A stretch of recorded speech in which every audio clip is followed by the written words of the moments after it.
Well, welcome everybody. This is another debrief from Future Forecasting Group. My name is Courtney, and I'm here with our awesome team of remote viewers to tackle another crypto target for you, our awesome viewers. So, how's everybody doing tonight out there?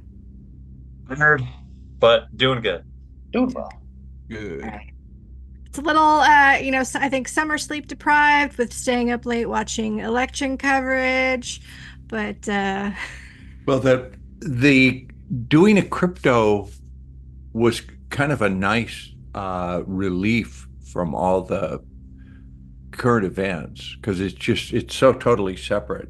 So it was like this little refuge. Like we did two crypto targets recently. It's like, oh man, I had fun doing them. yeah, just a nice little financial palate cleanser. Just So, sound like Edward. Like I really enjoyed this. Was a great target. I really enjoyed it. It was really interesting, but it was both of them were. So. that is very Edward. So They awesome. are. They are. It's like, this is a good project. I like it. All right. Well, tonight we've got two debriefs to talk about. So we're going to hit the first one, and I'm actually going to give you guys a bit of a little target breakdown. So for those of us and you guys out there viewing who may not be familiar with this project. So let's take a peek at our target for today. All right. We are looking at something called STX.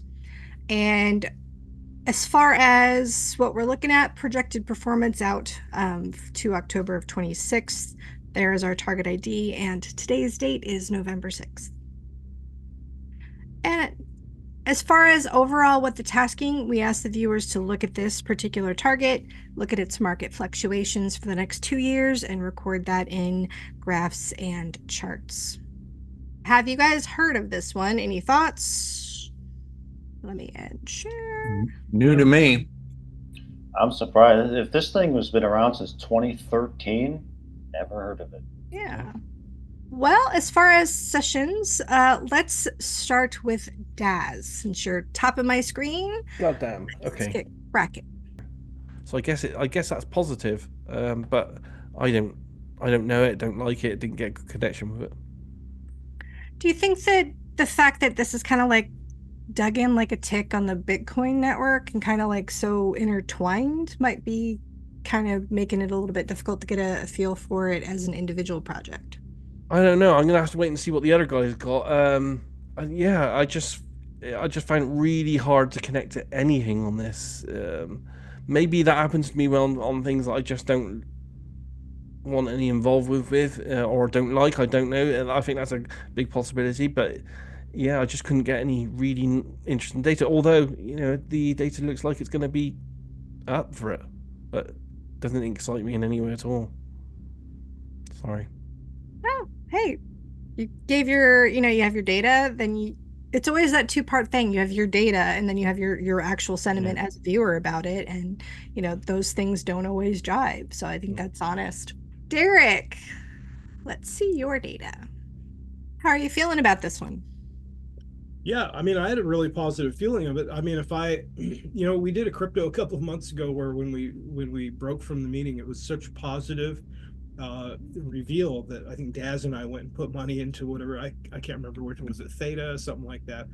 I don't remember which one, but I have that same kind of feeling here, like a very positive feeling. But again, I don't know. I've never heard of it.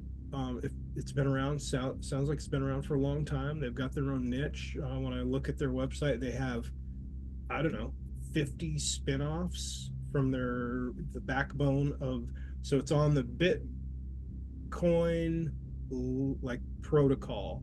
So it's like a layer 2 project, which simply only means that they're not creating their own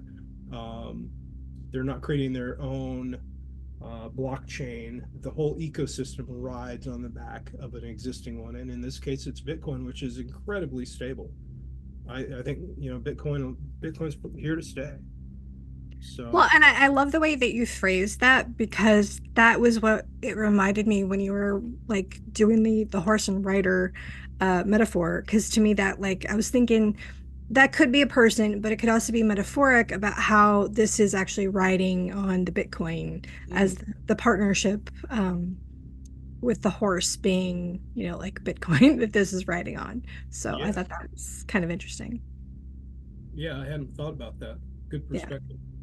And especially you remarked that there was like this secure backbone, which this does have because it's relying on Bitcoin. And yeah, I thought that, and there was some very like, I always get a kick when I see very unusual like image similarities between your sessions because like your guy on the computer, one of your first ideograms, the basic shapes in that are exactly something that you're going to see with a boat in Sean's session coming up. It's like it's always fun when I can go, hey, you're drawing a dog and then Daz drew a dog and you're drawing a horse that kind of has same basic shape. So it's always fun when those little pieces pop in for me and I'm like, hey, wait a minute. So but no, great session. I thought you did nice job. And we're continuing with that. Like so far, we're seeing kind of a positive trend with the target performance. So Yeah, thank you. yeah. All right, Naeem. Let's start with you. As far as now that you're kind of seeing some of the guys' other data, how are you feeling about this one? I mean, the data seems all right. Seems like there's some potential there, positive growth and multiple time periods. I'm just kind of neutral on it. I guess I don't really understand what it does really. So not my cup of tea, but yeah, it's looks like it's going to have, volatility. And so therefore there's opportunity for profit. So. Cool.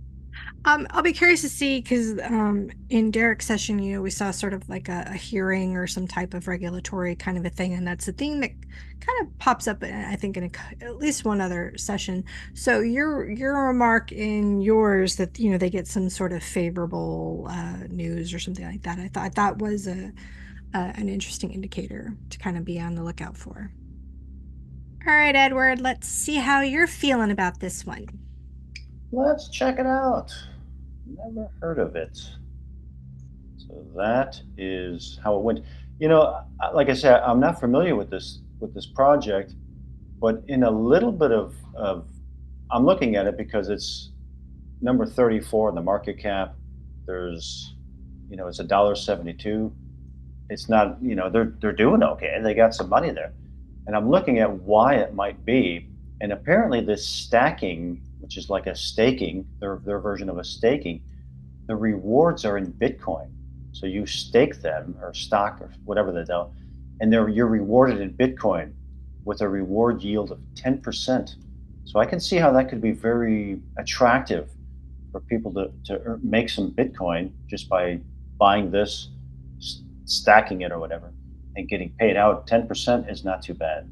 So that could be why it's not doing too bad. Yeah, so nice job, Edward. I thought you had some good stuff on especially like the way that this is kind of tied in. So thank you, Mr. Sean. Hey. Next on the chopping block. Now that you've kind of had a chance to look over your data again, how are you feeling about this?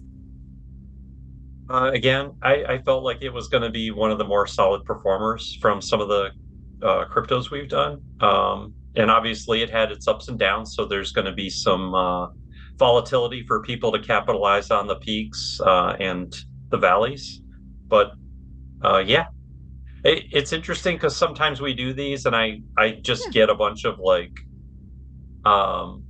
I get a bunch of data that seems to indicate there's some shenanigans or people doing things that's kind of seedy and not on the up and up. I wasn't getting that type of stuff here. I just got more of like a dude just kind of being arrogant with his flaunting his wealth. So yeah, maybe arrogant that's money guy. Shocking in the financial world. I can't believe it. Oh my God, yeah. Heavens to Betsy. Clutch your pearls. So yeah, maybe this is one of the more ethical ones. I do like we are starting to see more like performance indicators kind of creeping into your sessions. We're starting to see more little charts in the background, things like that. They're creeping in. So I'm getting my feet under me on these.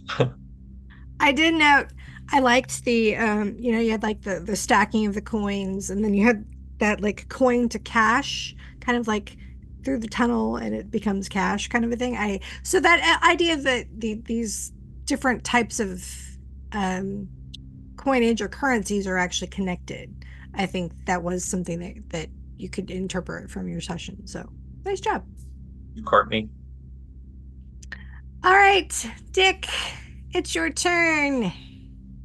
My overall impression of this when I did it was of something being an offshoot of an established blockchain. Like there's one blockchain, and it came to me. So I thought, like, is this a hard fork? And I don't know if technically they forked Bitcoin to do this, but I did correctly get the idea of something being attached to or layered or an offshoot of a bigger token. So here's my session.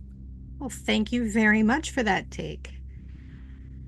All right, anybody got any final thoughts on this one before we kick it over to Mr. Marty for a look at the charts and to get his take on the target? All right, crickets, I think Marty, it's your show. What do you want to tell us about stacks? Okay, let me just share my screen with you. So what I've done is I've got stacks here, and here's what I got. Looks like short term we could get a bit of downside.